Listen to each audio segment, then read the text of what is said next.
오늘 네 번째 강론의 제목은 죄에 대한 하나님의 두 관점과 두 판결을 알면 성경이 보인다.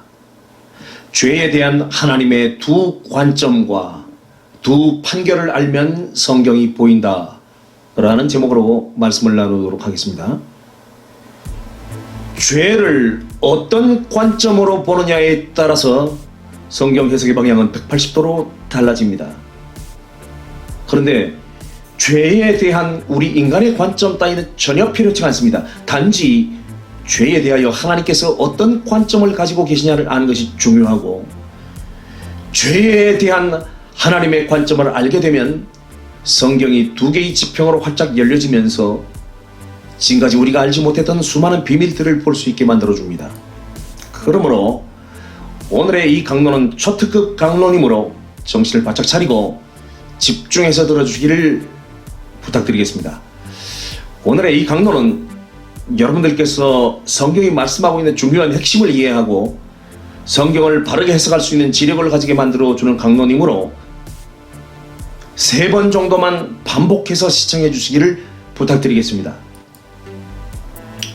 오늘 여러분들께서는 이 강론을 들으실 때에 하나님께서 죄에 대하여 어떤 관점을 가지고 계신지를 주목하시기를 바라고, 특히 우리가 믿는 하나님의 성격, 하나님의 그 캐릭터가 어떠하신지를 놓치지 않고 파악해 주시기를 부탁드리겠습니다. 여러분들께서 오늘의 이 강론을 알아들으신다면 내일부터 성경을 읽으실 때에 성경이 완전히 다른 각도로 보이기 시작할 것입니다. Knowing God's two perspectives on sin and His two judgments reveals the Bible. 죄에 대한 하나님의 두 관점과 두 판결을 알면 성경이 보인다. 오늘 이 강론은 정말 중요한 강론입니다. 오늘 저는 하나님께서 죄에 대하여 어떤 관점을 가지고 계시며 각각 그 죄의 성질에 따라서 어떻게 다른 판결을 내리시는지를 보여드리기 위하여 하나님께서 명하신 도피성 제도에 대한 신뢰를 먼저 보여드림으로써 여러분들의 눈높이를 끌어올린 후에 오늘 강론의 핵심을 말씀드리도록 하겠습니다. 민수기 35장을 보시면은 이스라엘 백성들이 가나안 땅에 들어간 후에 하나님께서는 이스라엘 백성들에게 이스라엘의 6개의 성읍에 도피성을 세우도록 명령하시는데요. 3개는 요단강 건너편에, 3개는 가나안 땅에 세우도록 하심으로써 게데스, 세겜, 헤브론, 베셋, 라못, 골란, 이렇게 6개의 성읍에 도피성이 세워지게 됩니다. 하나님께서 이스라엘 땅에 이렇게 6개의 도피성을 세우도록 명령하신 이유는 이스라엘 백성이나 이스라엘 땅에 거하는 타국인이 계획적 범죄가 아닌 우발적 범죄, 그릇살인한 곧 우발적인 죄를 범하여 죄인이 되었을 경우에 그 우발적인 범죄를 저지른 사람을 살려주는 길을 열어주시기 위하여 도피성을 주신 것인데요. 여기서 우리는 엉겹결에 죄를 지은 범죄자는 용서해 주시기를 원하신다는 하나님의 그 긍휼의 마인드를 엿볼 수가 있는 것입니다.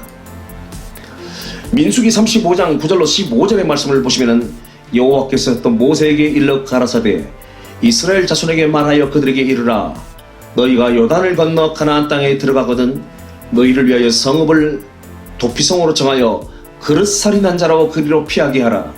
이는 너희가 보수할 자에게서 도피하는 성을 삼아 살인자가 회중 앞에서 서서 판결을 받기까지 죽지 않게 하기 위함이라. 너희가 줄 성읍 중에 6으로 도피성이 되게 하되 세 성읍은 요단 네 편에서 주고 세 성읍은 가나안 땅에서 주어 도피성이 되게 하라. 이 6성읍은 이스라엘 자손과 타국인과 이스라엘 중에 우고하는 자의 도피성이 되리니 무릇 그릇살인한 자가 그리로 도피할 수 있으리라 고 말씀하십니다. 그런데 하나님께서 죄인을 살려주시기 위한 길을 열어주시는 도피성을 허락하시면서 도피성에 뛰어들어올 죄인들을 두 종류로 정확하게 구분을 지어서 말씀을 하셨는데요.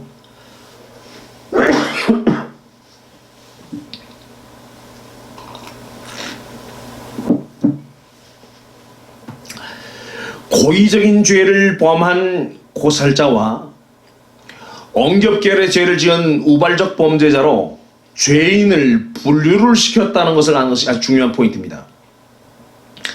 그러니까 하나님은 죄인을, 그 죄를 뭉뚱그려서 하나로 보지 않고 고의적 죄냐 우발적 죄냐 죄의 성격을 따지시고 구분하셨다는 것입니다. 그리고 그 고의적인 죄를 범한 고의적 살인자는 비록 도피성에 뛰어들어왔다 할지라도 고살자는 도피성에서도 보호를 받지 못하고 두 명의 증인이 나타나면 그 두 증인의 증언에 따라서 고살자는 도피성 밖으로 끌려나가 죽임을 당하도록 하셨는데, 그 고살자를 죽일 때는 그에게 죽임을 당한 사람의 가족, 즉 복수의 권리가 있는 피해자의 손에 붙여서 복수자가 그를 직접 죽이도록 명령을 하셨습니다. 이렇게 보면 우리가 믿는 하나님은 정말 정확하신 분이시고 상당히 잔인한 면이 있는 분이십니다. 제가 50강 이후에, 한 50강 정도 이후에 하나님의 성격, 하나님의 캐릭터에 대하여 시리즈로 3편 정도를 강론을 해드리겠습니다만, 들어보시면 정신이 번쩍 날 것입니다. 우리 하나님의 성격을 알아야 돼요. 하나님의 성격을 모르면요, 우리는 하나님 앞에 크게 당할 수 있습니다.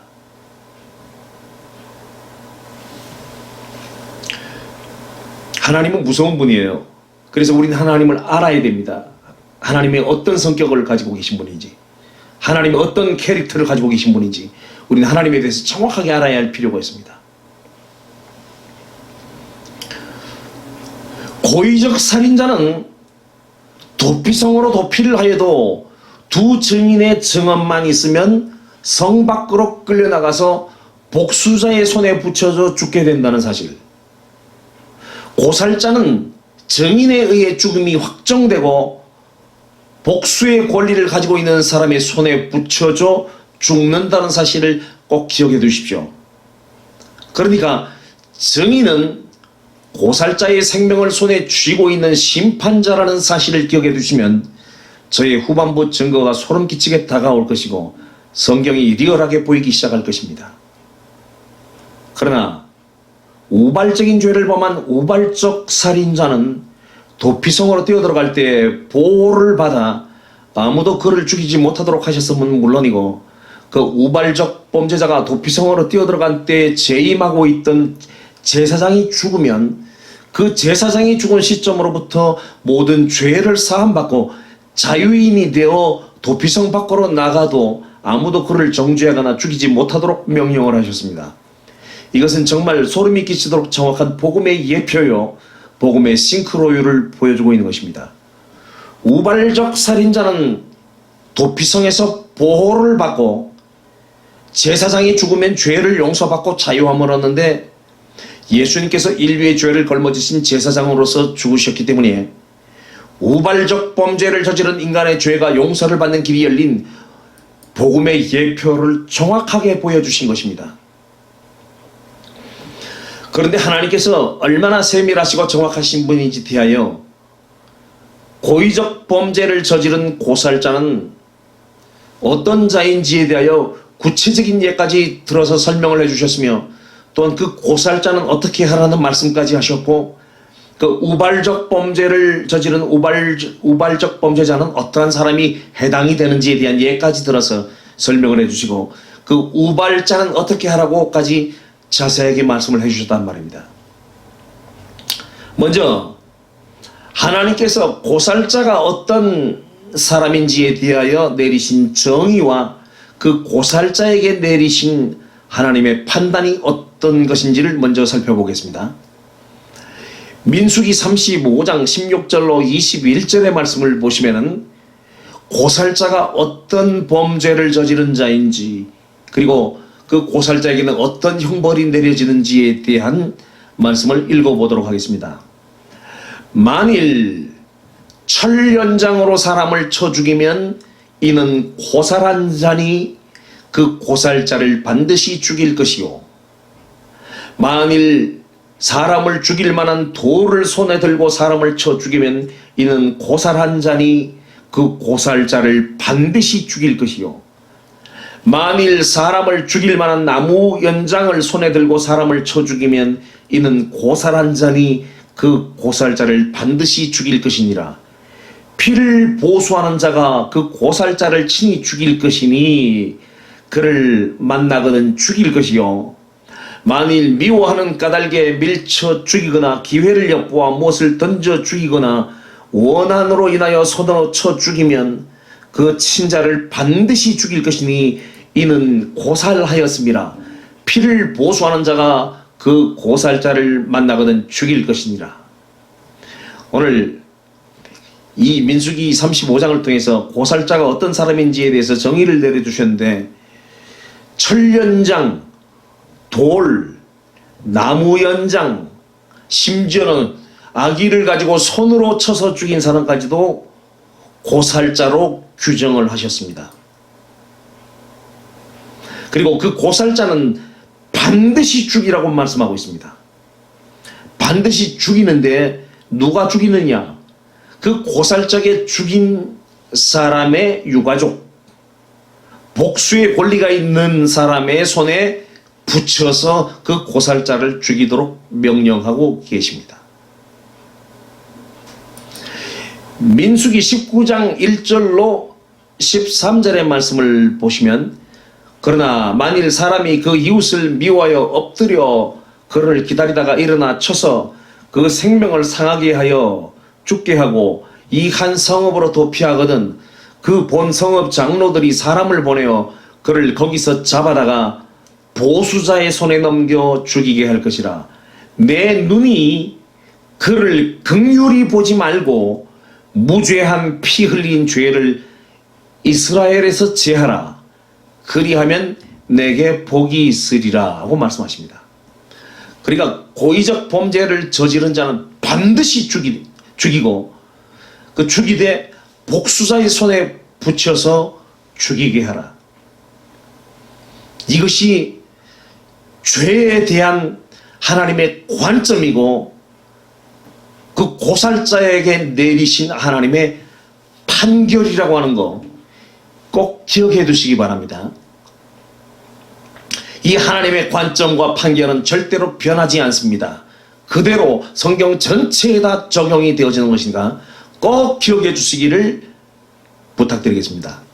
두 번째, 하나님께서 우발적 살인자가 어떤 사람인지 대해 내리신 정의와 그 우발적 살인자에 내리신 하나님의 판단이 어떤 것인지를 보겠습니다. 신명기 19장 4절로 10절의 말씀을 보시면은 우발적 범죄를 저지른 사람이 어떤 사람인지에 대해서 예를 들어 말씀해 주고 있습니다.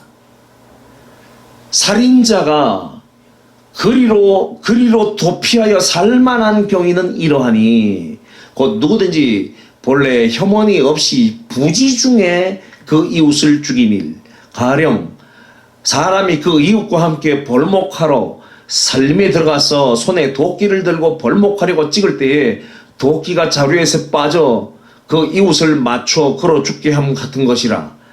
이런 사람은 그 성읍 중 하나로 도피하여 생명을 보존할 것이니라.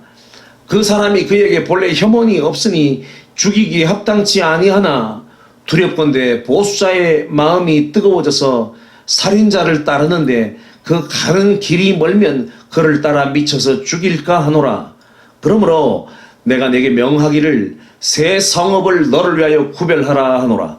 내 하나님 여호와께서 내 열조에게 맹세하신 대로 내 지경을 넓혀 내 열조에게 주리라고 말씀하신 땅을 다 내게 주실 때 또 내가 나의 오늘날 내게 명하는 이 모든 명령을 지켜 행하여 내 하나님 여호와를 사랑하고 항상 그 길로 행할 때에는 이 셋 외에 성읍을 더하여 내 하나님 여호와께서 내게 기업으로 주시는 땅에서 무죄한 피를 흘림이 없게 하라.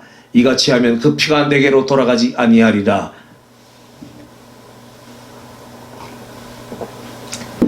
원한 없이 우연히 사람을 밀치거나 기회를 엿봄이 없이 무엇을 던지거나 보지 못하고 사람을 죽였을 때 그 사람에게는 하나님이 살 길을 열어주신 겁니다.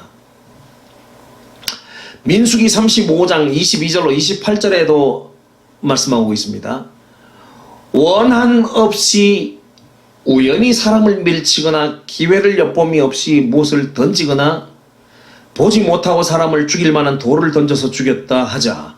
이는 원한도 없고 회하려 한 것도 아닌즉 회중이 친자와 피를 보수하는 자 간에 이 규례대로 판결하여 피를 보수하는 자의 손에서 살인자를 건져내어 그가 피하였던 도피성으로 돌려보낼 것이요 그는 거룩한 기름 부음을 받은 대제사장의 죽기까지 거기 거할 것이니라.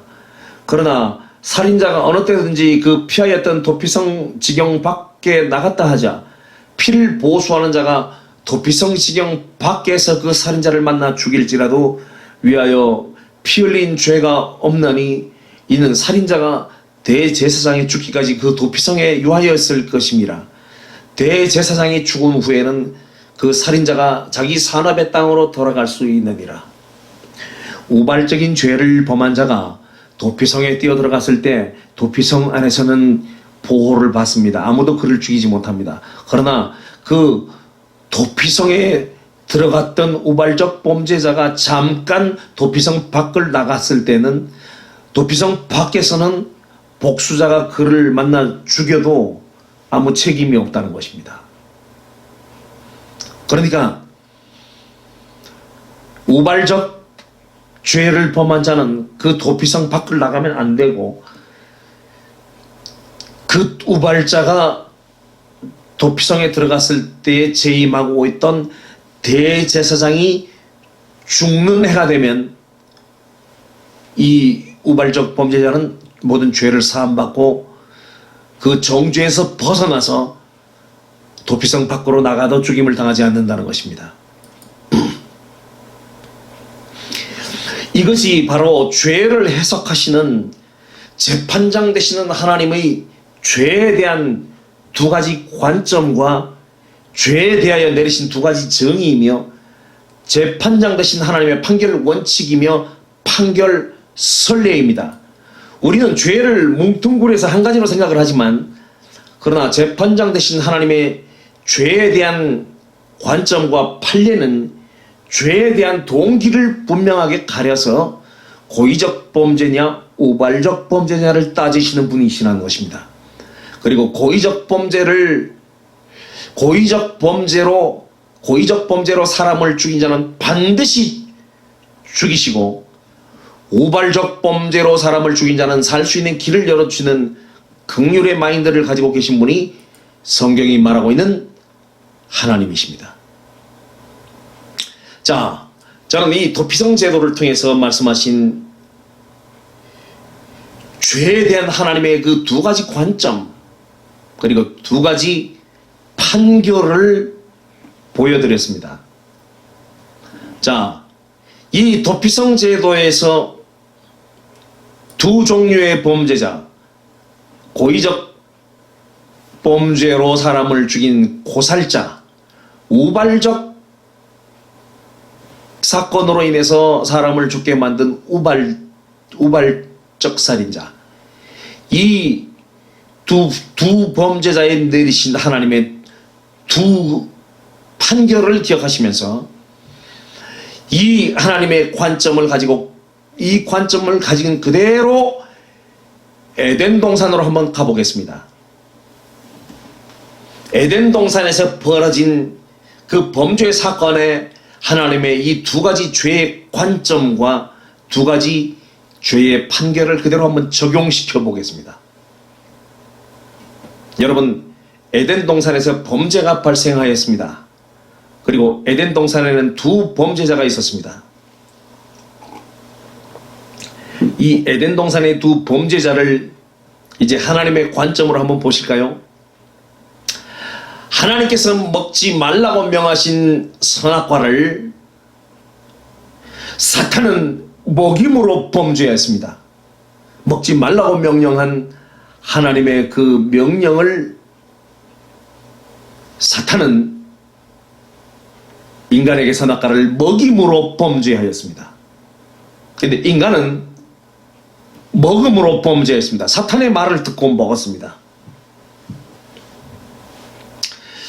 사탄은 왜 아담과 하와에게 선악과를 먹였느냐?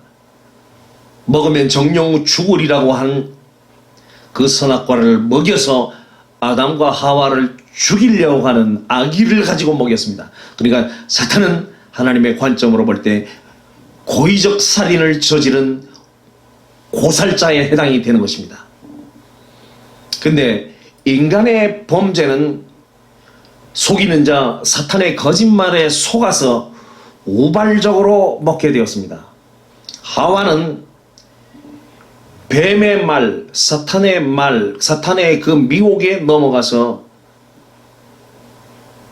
우발적으로 선악과를 따먹고 그 선악과를 남편에게도 주어 먹게 함으로 하와는 남편을 죽였습니다.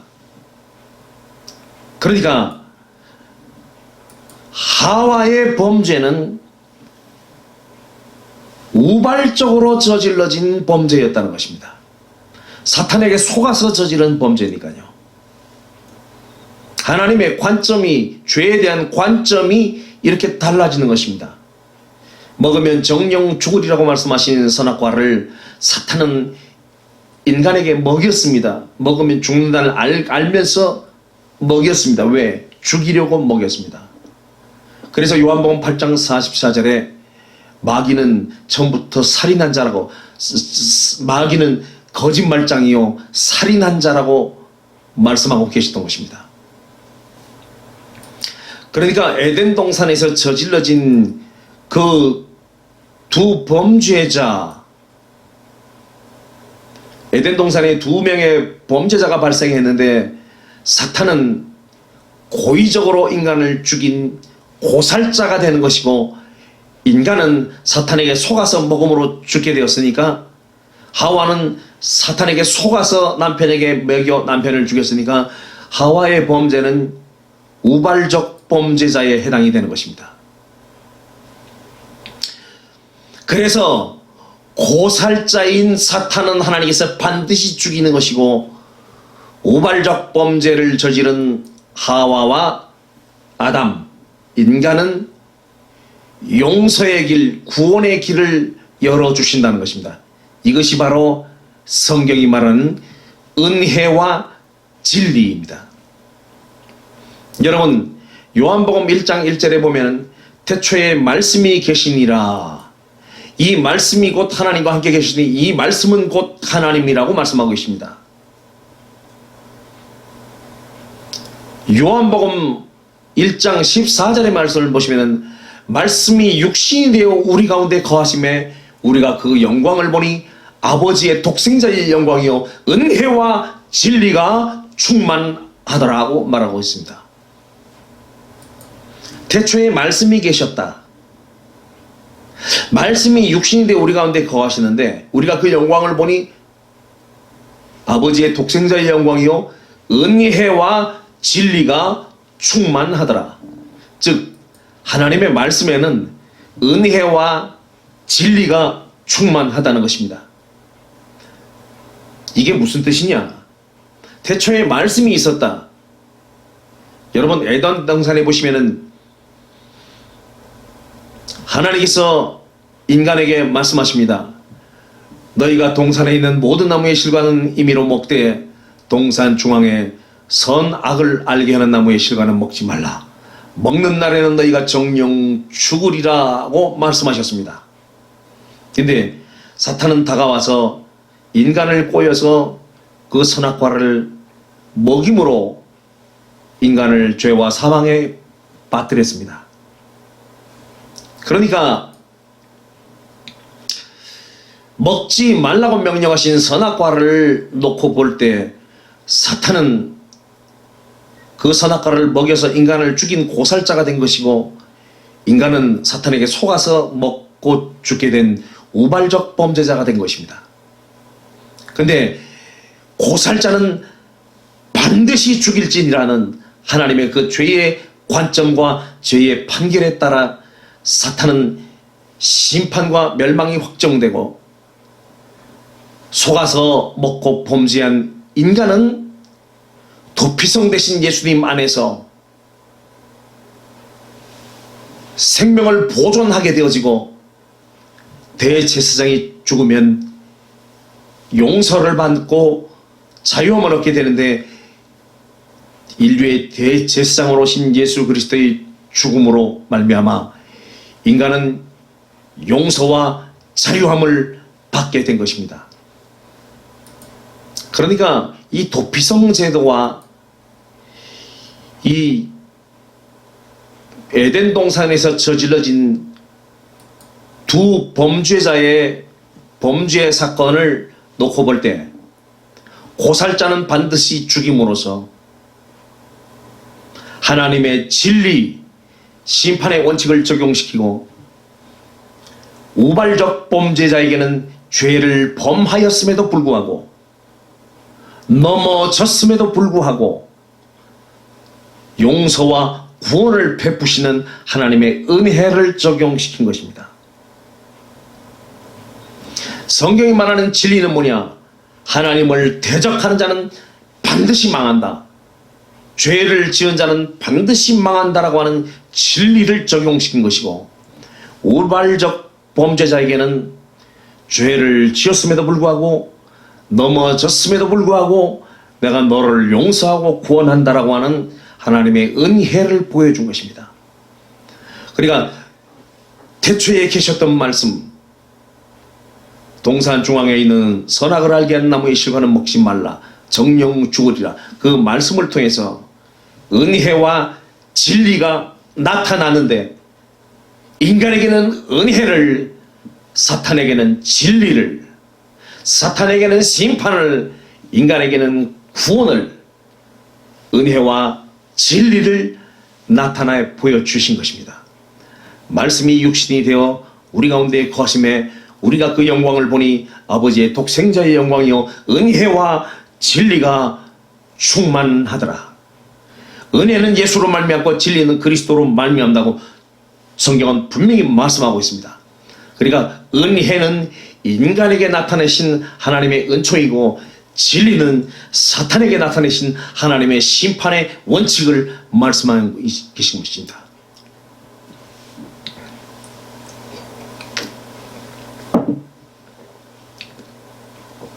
그런데 교계의 신학은 죄의 원흉, 사탄의 범죄와 하나님의 사탄 심판의 경륜은 일절 거론하지 않으면서 오로지 인간의 범죄와 구원에만 초점을 맞춥니다. 그래서 이 성경을 풀어나가는 이 패러다임 자체가 틀렸다는 것입니다. 눈이 열릴 수 있기를 바랍니다.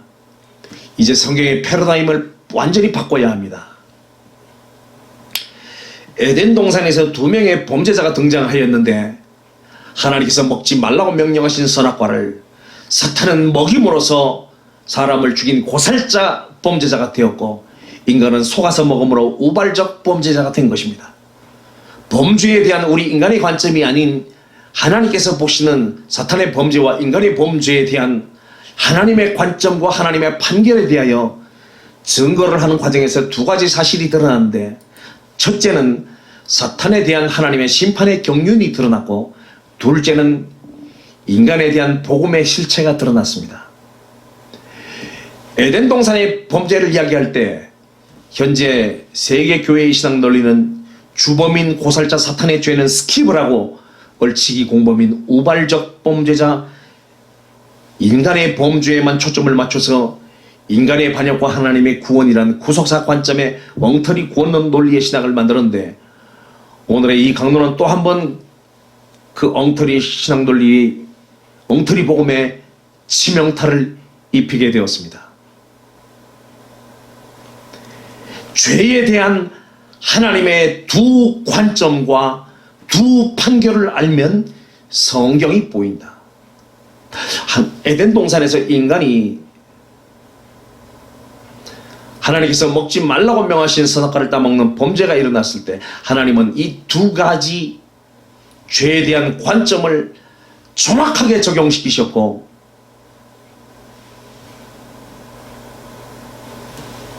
두 종류의 완전히 다른 판결을 내리셨습니다. 인간에게는 구원을, 사탄에게는 심판을. 그런데요, 더 중요한 사실이 뭐냐? 고살자를 죽일 때는 누구의 손에 붙여서 죽인다고요? 고살자가 죽인 그 죽임을 당한 유가족 측, 피해자 측, 고살자에 의해 당한 사람의 가족들, 즉 복수의 권리가 있는 사람의 손에 붙여서 죽인다. 여러분, 이것이 성경을 푸는 중요한 핵심인 것입니다. 사탄은 인간을 죽임으로써 인간의 원수가 되었습니다. 그래서 인간은 사탄을 죽일 수밖에 없고 반드시 죽여야 되는 원수가 된 것입니다. 사탄은 인간을 죽였고 인간은 사탄을 죽여야 될 피해 보수자, 피해 복수자가 된 것입니다.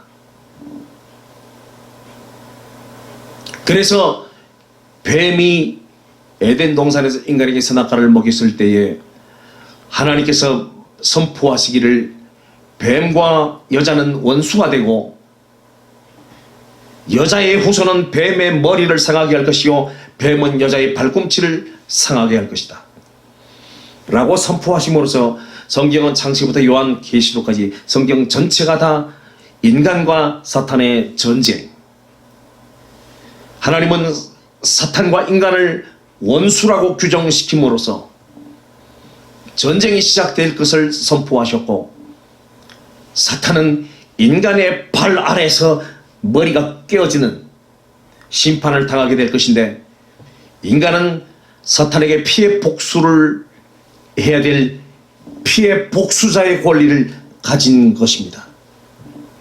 이것이 바로 인간을 세워서 하나님을 반역한 사탄을 심판하고자 하셨던 하나님의 창세전의 계획이었고 하나님의 그 경륜이었습니다.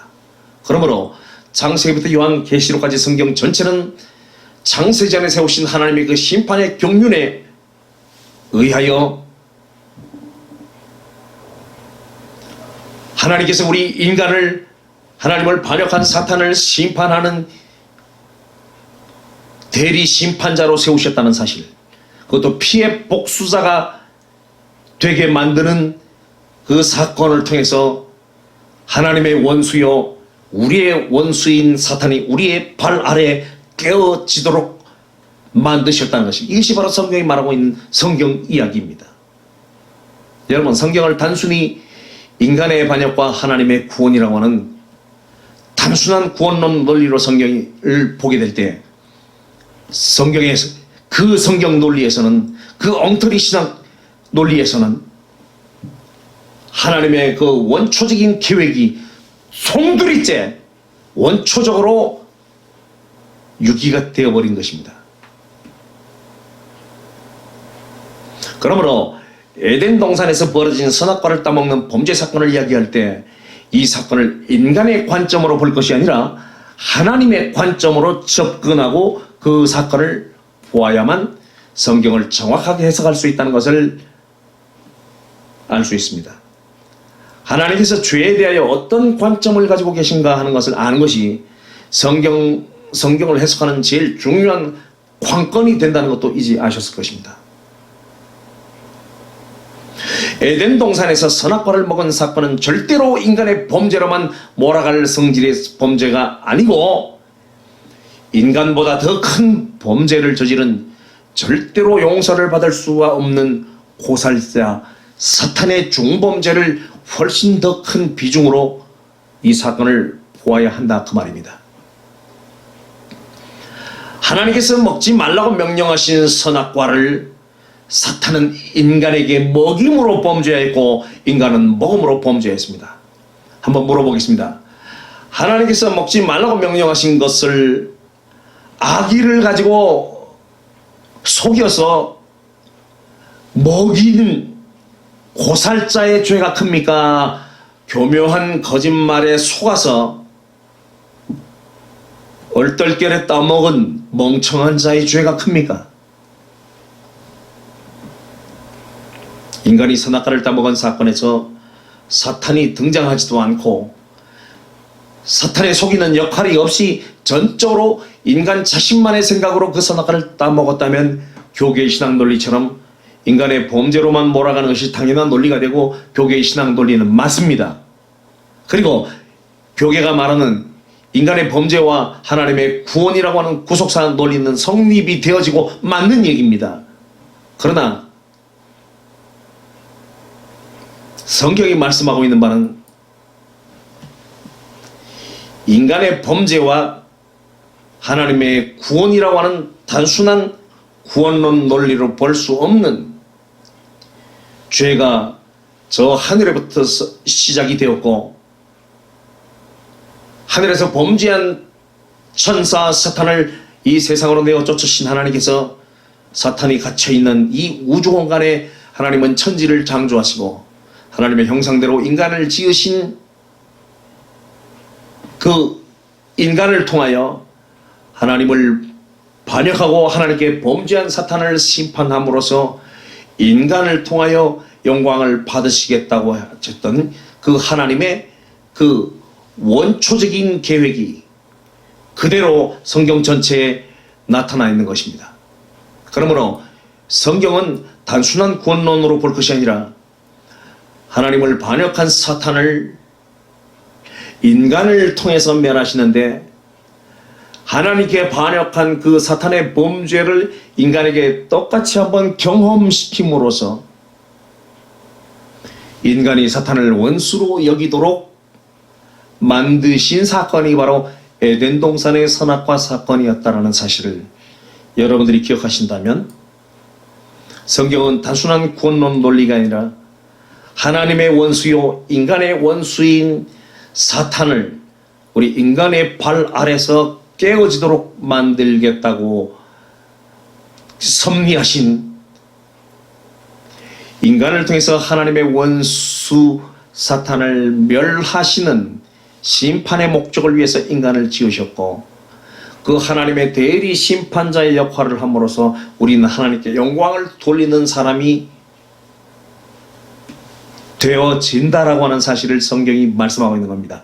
그러므로 성경이 말씀하고 있는 구원은 단순한 구원론이 아니라 하나님의 목적을 위해서 인간을 창조하셨고 하나님의 목적을 위해서 인간을 범죄에 넘어지게 했고 하나님의 목적을 위해서 인간을 구속하시고 하나님의 목적을 위해서 인간의 원수가 된 사탄이 인간의 발 아래 깨어짐으로써 하나님께 영광을 돌리는 자가 되게 한 하나님의 목적 구원론을 성경이 말씀하고 있다는 것입니다. 그러므로 우리가 이 하나님의 목적하신 바를 이루어드리는 그릇이 되어질 때 우리는 하나님의 아들로 인정되어지는 것이고 그것이 바로 예수를 믿는 믿음의 증거인 것입니다. 이렇게 예수 그리스도와 함께 주님이 하신 일을 우리가 하는 자가 되어질 때 우리를 믿는 자로 하나님께서 간주하신다는 것입니다. 나를 믿는 자는 나의 하는 일을 저도 할 것이요 라고 주님은 분명히 말씀하셨습니다. 여러분, 먹인 놈의 범죄는 하나님의 권위에 대한 도전이고 인간에 대한 살인이었으며 먹은 놈의 범죄는 하나님의 말씀에 대한 불순종의 범죄였습니다. 하나님의 권위에 도전하고 인간을 죽인 자의 죄가 큽니까? 하나님의 말씀에 불순종한 자의 죄가 큽니까? 성경이 무엇을 말하고 있는지 죄에 대한 하나님의 관점이 무엇인지 우리는 정확하게 알아야 합니다. 하나님의 권위에 도전한 자의 범죄는 심판과 멸망을 받아야 할 대상자이고 속아서 하나님께 불순종한 자의 범죄는 대속과 용서의 대상자라는 것이 바로 하나님의 관점입니다. 그리고 더 중요한 사실은 저의 1번 강론을 들으신 분들은 아시겠지만 인간은 하늘에서 범죄하고 쫓겨난 사탄을 심판하기 위한 하나님의 대리 심판자로 지음을 받은 자로서 에덴 동산의 선악과 사건은 사탄을 인간의 원수로 만들기 위한 하나님의 전략적 목적을 위한 범죄였다는 것을, 그리고 인간에게 하나님의 은혜를 경험시키기 위한 전략적인 범죄였다는 것을 사탄이 모르고 있었기 때문에, 사탄이 그 사실을 몰랐기 때문에 인간에게 선악과를 먹이는 제 무덤을 파는 멍청한 짓을 저질렀다는 것을 알아야 성경을 정확하게 하나님의 뜻과 경륜적 시각으로 바로 해석할 수가 있다는 것입니다. 오늘 강론의 마지막으로 고살자를 죽일 수 있는 증인이 어떤 사람인지에 대하여 증인에 관한 이야기를 자세하게 설명해 드림으로써 오늘 강론을 마치겠습니다. 사탄은 위로는 자신을 유일신이라 주장하며 하나님을 반역했고, 아래로는 사람을 죽이는 고살자가 되었습니다. 이제 이 사탄을 심판하기 위하여는, 이 고살자를 심판하기 위해서는 증인들이 나와야 하는 것입니다. 하나님께서 원하시는 사람들은 단지 예수 믿는 사람들을 원하는 것이 아니라 당신의 증인이 되어줄 수 있는, 고살자를 죽일 수 있는 증인이 되어줄 수 있는 사람을 원하는 것입니다. 고살자인 사탄은 증인이 될 수 있는 사람을 제일 무서워합니다. 왜? 증인이 나타나면 자기는 죽으니까요. 오래전에 위트니스라는 아주 멋진 영화를 감명 깊게 본 적이 있습니다. 위트니스, 증인이란 뜻이죠. 증인, 위트니스. 미국의 청교도 중에 한 종파인, 문명을 거부하여 신앙촌을 만들고 공동체 생활을 하는 아미시 교도. 이 아미시 교도들은요, 죄를 짓지 않으려고 문명을 거부하면서 자기들끼리 신앙 공동체를 이루어 살고 있는데, 이 사람들은 차도 타지 않고 마차를 타고 다닙니다. 전기도 사용하지 않습니다. 정말 자기들의 그 순수한 신앙을 지키기 위해서 문명을 거부하며 죄로부터 동떨어진 생활을 하는 사람들인데요, 이 아미시 교도인 레이첼은 남편이 죽자 어린 아들 사무엘을 데리고 친정집으로 가던 중에 어린 아들 사무엘이 볼티모어의 기차역 화장실에서 용변을 보다가 열린 문틈으로 우연히 한 살인사건을 목격하게 됩니다. 마약 범죄자들이 마약 전담반 형사를 화장실에서 살해를 하는 장면이었는데, 사무엘이 용변을 보다가 조금 열린 문틈으로 우연히 이 살인사건을 목격하게 됩니다. 그 일이 있은 후 이 살인자들은 이 어린 사무엘을 죽이려고 집요하게 추적을 하는 것이 영화의 줄거리입니다.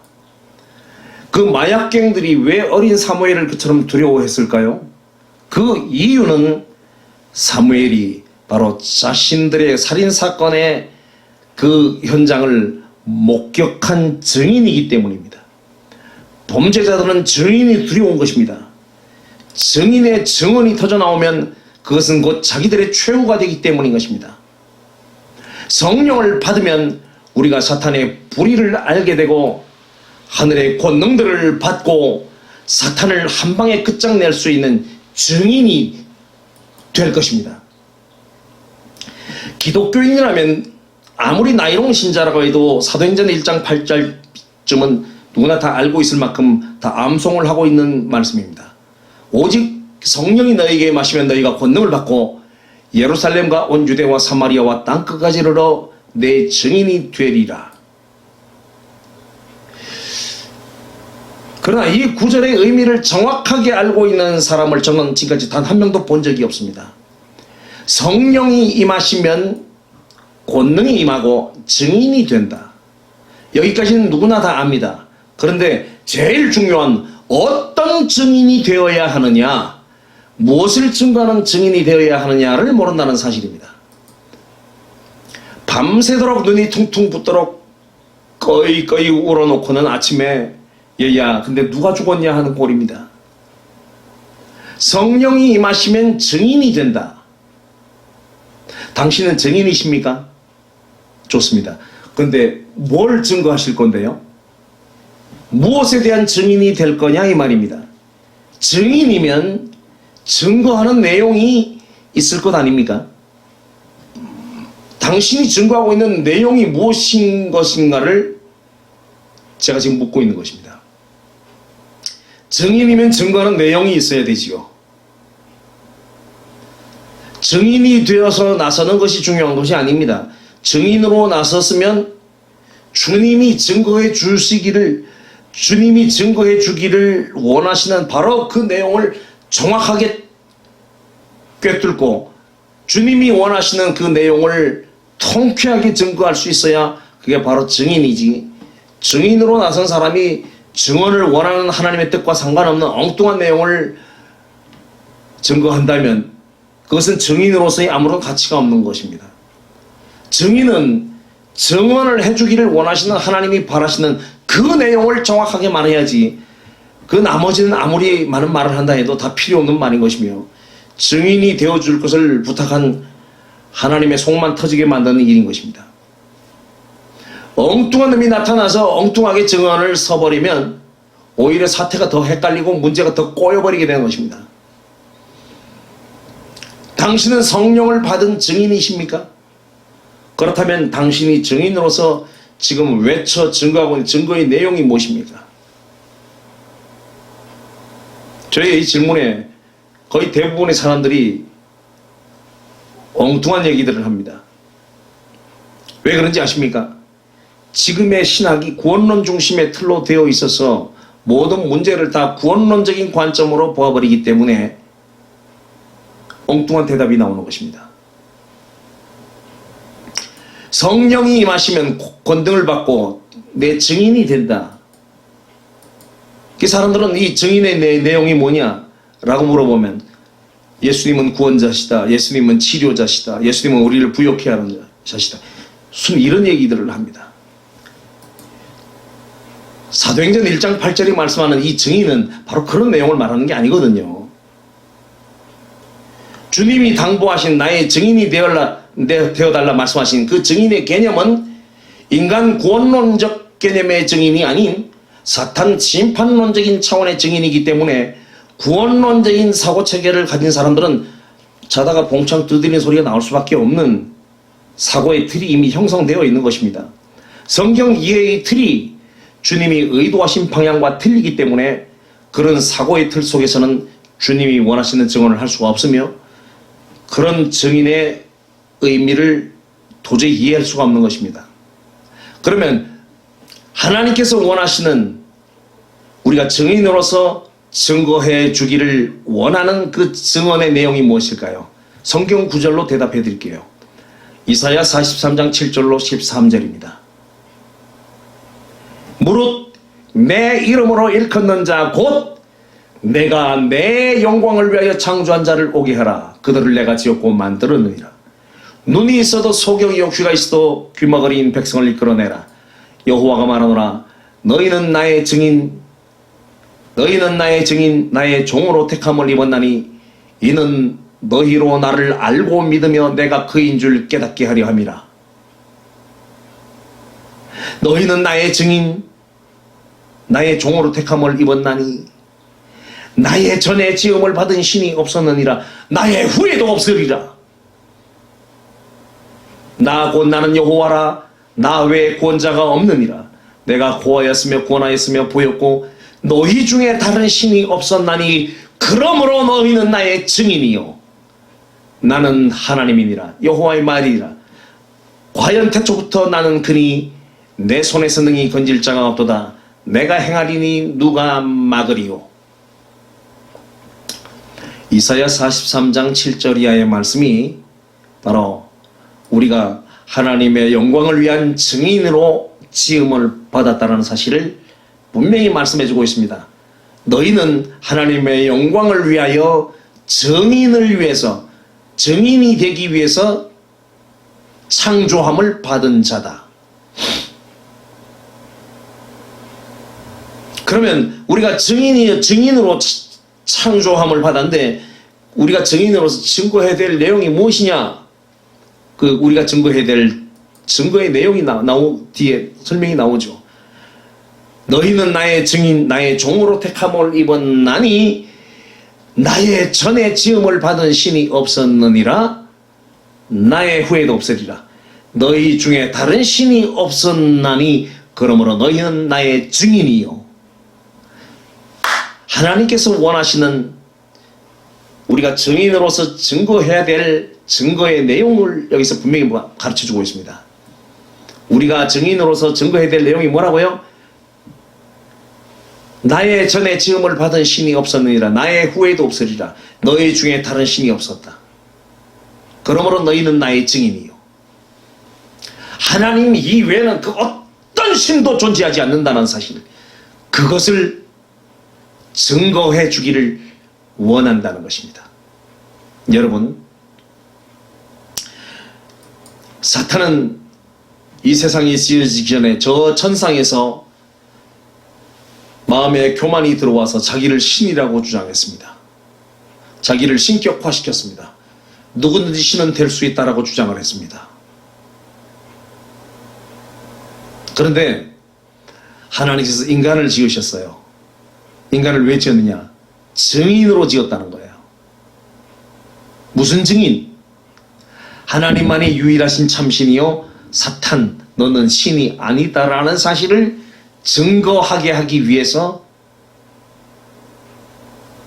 우리 인간을 그 증인으로 지으셨는데, 자기를 신격화시켰던 그 사탄은 심지어 인간의 발 아래도 밟히는, 인간에 의해서 심판을 받는 존재가 되게 만드심으로써 너는 아무것도 아니요, 신은 오직 하나님 한 분밖에 없다라고 하는 사실을 증거하는 증인이 되도록 우리를 만드셨다는 것입니다.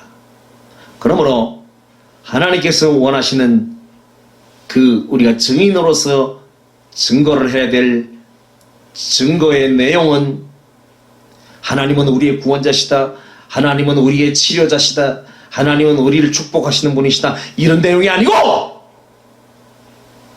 오직 신은 하나님밖에 없다. 사탄은 신이 아니요 오직 하나님만이 유일신이시다.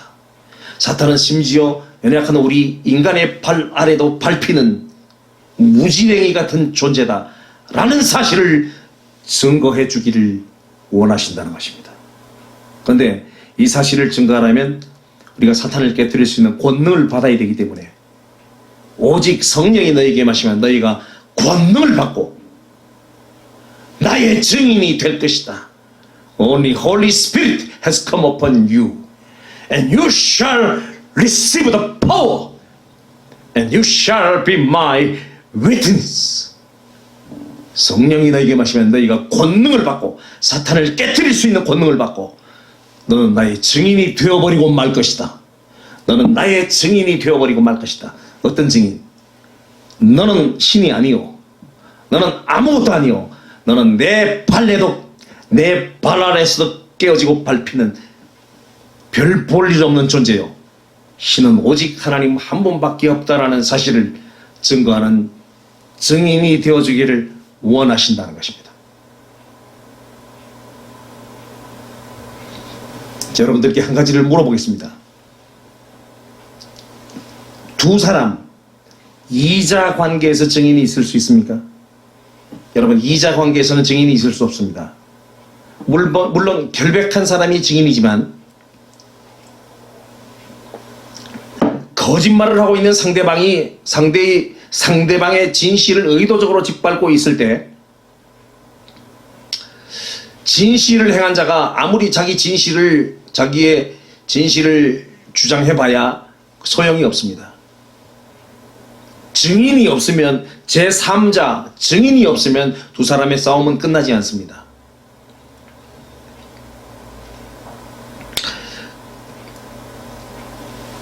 둘 중에 한 사람이 의도적으로 거짓말을 하고 있습니다. 근데 거짓말을 하지 않은 사람은 자신의 결백을 알고 상대가 거짓말을 하고 있다는 것을 잘 알고 있습니다. 그런데 상대는 자신이 거짓말을 의도적으로 하고 있지만 이자 관계에서는 불의한 자의 그 불의가 절대로 드러나지 않습니다. 이럴 때 불의한 자가 오리발을 내밀면 결백 한쪽은 속이 터져 미칠 지경이 되죠. 그러나 한 사람이 끼어들어서 이자 관계가 삼자 관계로 전환되면 상황이 완전히 달라집니다. 제3자의 판단에 의하여 불의한 자의 거짓과 불의가 드러날 수도 있기 때문입니다. 우리는 그 유명한 솔로몬 왕의 재판 이야기를 잘 알고 있습니다. 두 명의 창녀가 비슷한 시기에 아들을 낳아서 키우다가 어느 날 한 여자가 잠을 자다가 자기의 육중한 다리로 자기 자식을 눌러서 질식시켜 죽게 만들자 친구의 아기를 자기 품으로 바꿔치기 하고 죽은 아이를 친구의 품에 갖다 안겨 놓았습니다. 그리고 죽은 아이가 자기 아이가 아니라고 우깁니다. 그 두 여자의 싸움에서 도무지 해결이 안 되자 이 두 여자는 솔로몬 왕을 찾아가서 재판을 의뢰합니다. 솔로몬 왕은 이야기를 들은 후에 한치의 망설임도 없이 칼을 가지고 와서 아이를 쪼개서 반씩 나눠주고 빨리 내보내버리라고 쉽게 말을 해버립니다.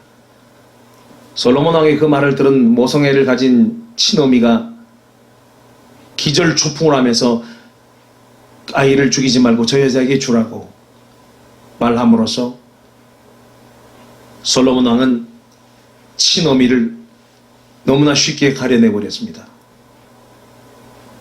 이때 결론을 선고하는 솔로몬 왕의 한마디가 바로 증인의 증언입니다.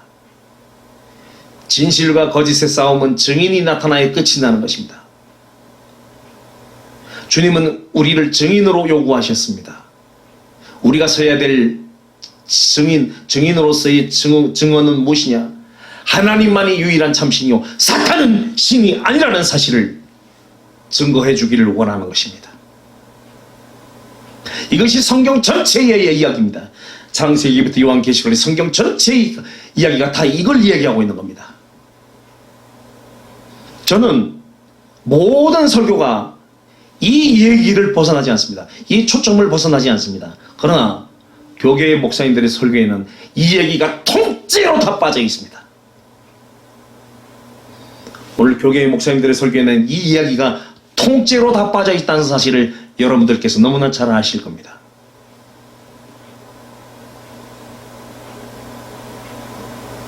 여러분, 이자 관계에서는 증인이 있어도 절대로 그 효력이 인정되지 않습니다.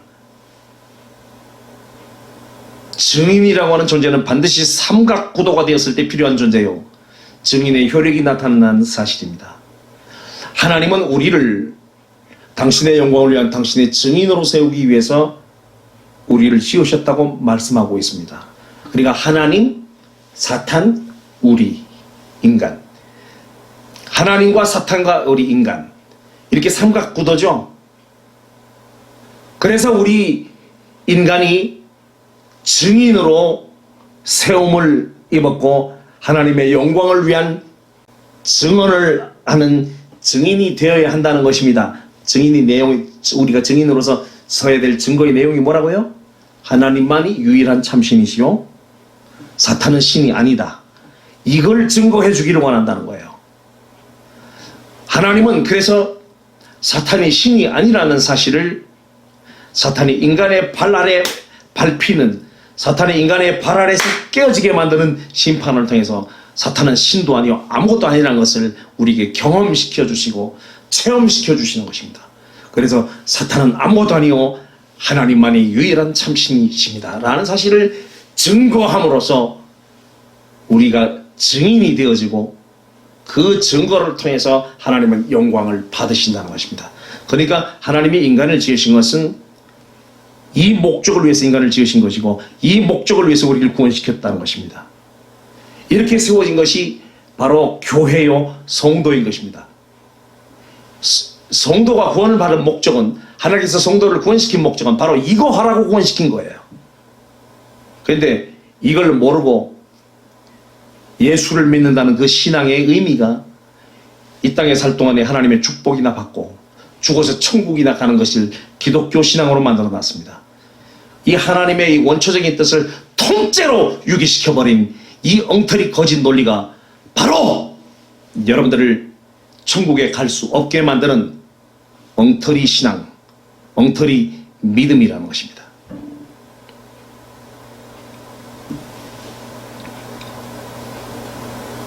오늘 우리는 도피성 제도에서 하나님께서 그 고살자를 죽일 때에 증인의 증언을 따라 죽이라 그랬죠. 근데 한 사람의 증거로 하지 말고 두 사람 이상의 증거로, 두 사람 이상의 증인의 증거로 고살자를 죽이도록 말씀하셨죠. 여러분 신명기 17장 6절로 13절의 말씀을 보시면 죽일 자를 두 사람이나 세 사람의 증거로 죽일 것이요 한 사람의 증거로는 죽이지 말 것이며 이런 자를 죽이면은 증인이 먼저 그에게 손을 댄 후에 뭇 백성이 손을 댈지니라. 너는 이와 같이 하여 너희 중에 악을 제할지니라. 그 사람을 죽여 이스라엘 중에서 악을 제하여 버리라. 그리하면 온 백성이 듣고 두려워하여 다시는 천자히 행치 아니하리라 말씀하십니다. 죽일 자를 두 사람이나 세 사람의 증거로 죽일 것이요. 요한복음 8장 16절의 말씀도 보시면은 만일 내가 판단하여도 내 판단이 참되니 이는 내가 혼자 있는 것이 아니요 나를 보내신 이가 나와 함께 계심이라. 너희 율법에도 두 사람의 증거가 참되다 기록하였으니 두 사람의 증거가 참되다 기록하였으니 내가 나를 위하여 증거하는 자가 되고 나를 보내신 아버지도 나를 위하여 증거하시는 것이니라. 마태복음 18장 15절로 20절의 말씀을 보시면 내 형제가 죄를 범하거든 가서 너와 그 사람과만 상대하여 권고하라. 만일 들으면 내가 내 형제를 얻은 것이요 만일 듣지 않거든 한두 사람을 데리고 가서 두세 증인의 입으로 말마다 정참케 하라. 두세 증인으로 말마다 정참케 하라. 진실로 너희에게 이르노니 무엇이든지 너희가 땅에서 매면 하늘에서도 매일 것이요 무엇이든지 땅에서 풀면 하늘에서도 풀리리라. 진실로 다시 너희에게 이르노니 너희 중에 두 사람이 땅에서 합심하여 무엇이든지 구하면 하늘에 계신 내 아버지께서 저희를 위하여 이루게 하시리라.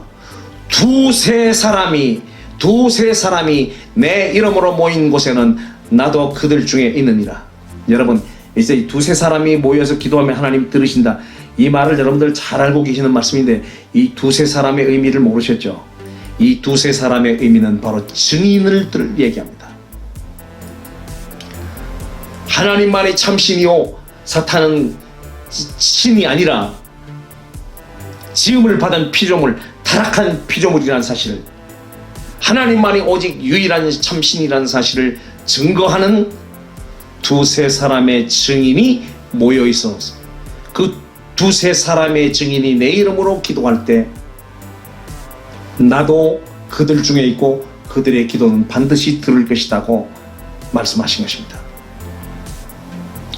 성령은 증거의 영, 사탄을 멸하러 오시는 증인의 영이십니다.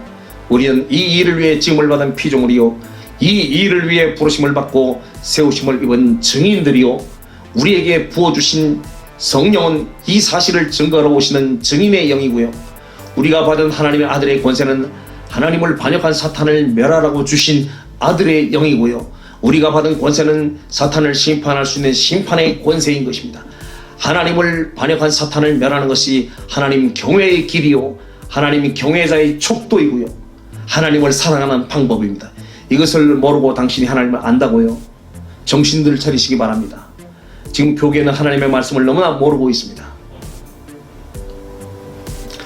슬링스턴 성경강론 TV 구독자가 1만 명만 넘어가면 전파되는 속도가 상상을 초월할 정도로 빠르게 가속화될 것으로 예상합니다. 한 영혼이라도 더 일깨우고 한 교회라도 더 영적 각성이 일어나도록 이 영상들을 많이 알려주시고 기도해 주시기를 부탁드리겠습니다. 이 영상을 보시고 공감을 하신 분들께 두 가지 부탁을 드리겠습니다. 첫 번째 부탁은 여러분들께서 보신 이 강론 영상을 스마트폰으로 여러분들의 지인들 10분 이상에게 꼭 공유하기 전송으로 보내주시기를 간곡히 부탁드립니다. 여러분들의 지인들, 부모, 형제, 친구, 친척, 이웃들, 동창들이 지구촌 어디에 있든지 이 강론 영상이 카톡 문자 전송으로 그 지인분들에 나가는 데는 시간 1초도 걸리지 않습니다. 최하로 10명 이상, 많게는 50명, 100명까지도 꼭 공유하기 전송을 부탁드리겠습니다. 두 번째 부탁은 계속 이어지는 강론들을 바로바로 시청하실 수 있도록 구독과 알림 설정을 부탁드립니다. 그리고 좋아요, 추천을 많이 눌러주셔서 이 강론들이 유튜브의 상단에 노출이 되어서 더 많은 사람들이 볼 수 있도록 좋아요, 추천을 많이 눌러주시기를 부탁드리겠습니다. 이것으로 오늘 네 번째 강론을 마치고 다섯 번째 강론에서 다시 뵙겠습니다. 감사합니다.